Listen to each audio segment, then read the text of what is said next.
Welcome to the Conway Clinic. My name is William Conway. We have a special treat for you today. We are interviewing Jane. The purpose of this interview is to compare abstinence-based treatment to metabolic treatment, to track Jane's natural course of illness as well as the course of her treatment.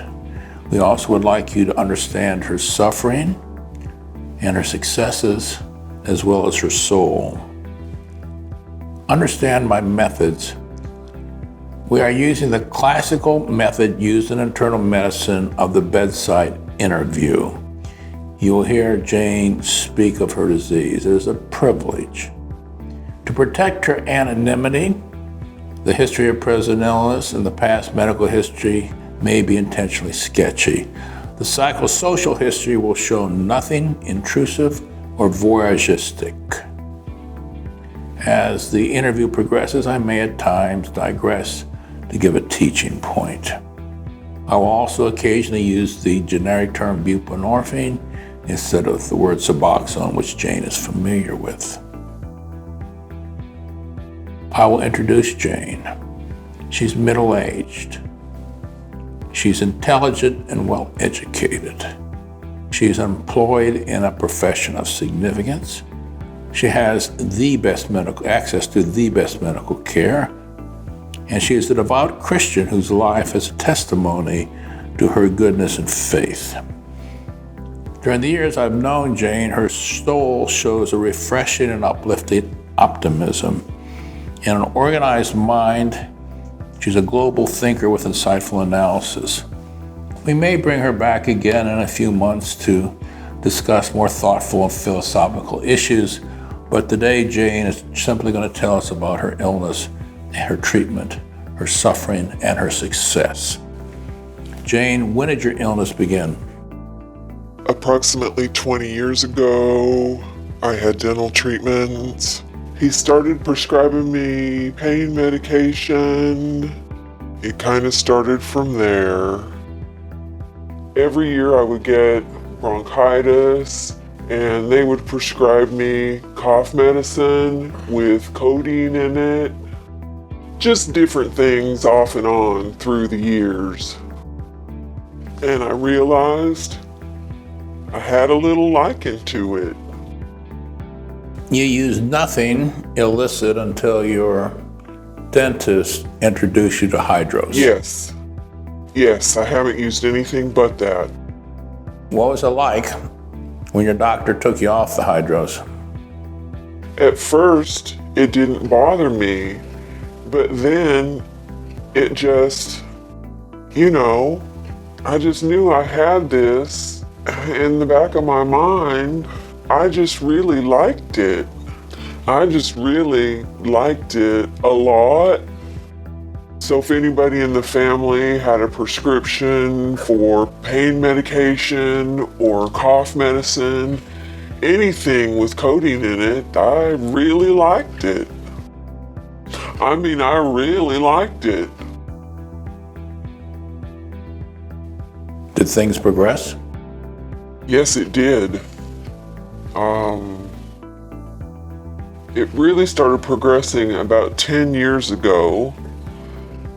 A very close family member had a very rare medical tragedy that happened.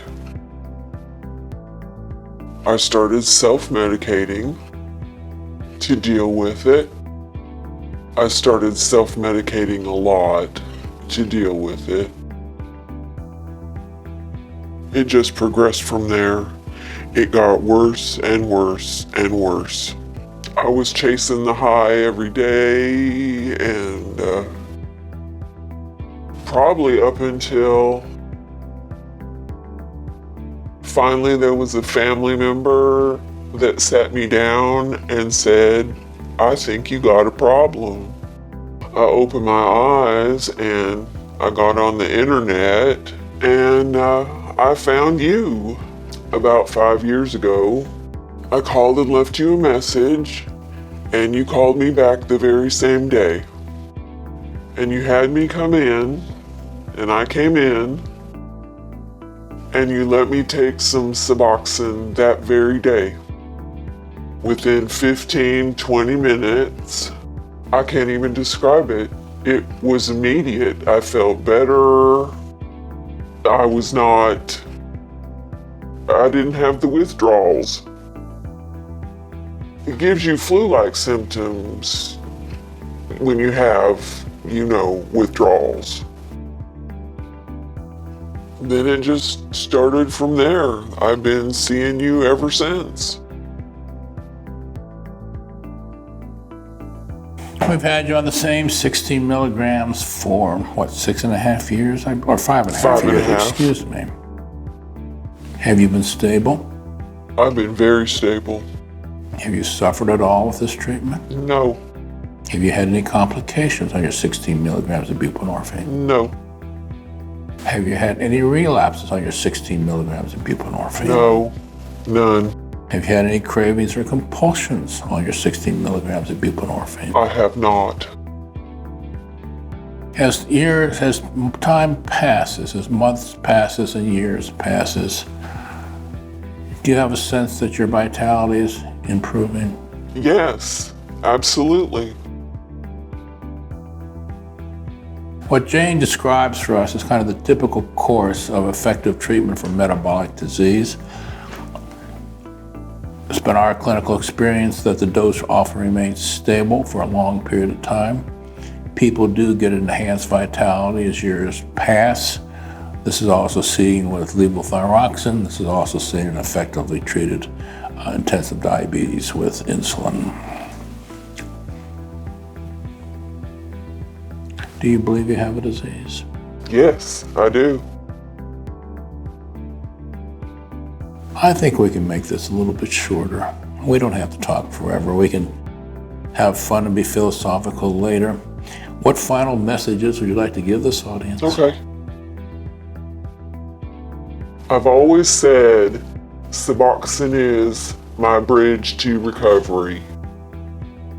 I think I'll need it for the rest of my life because it's a lifelong disease that I'll have for the rest of my life.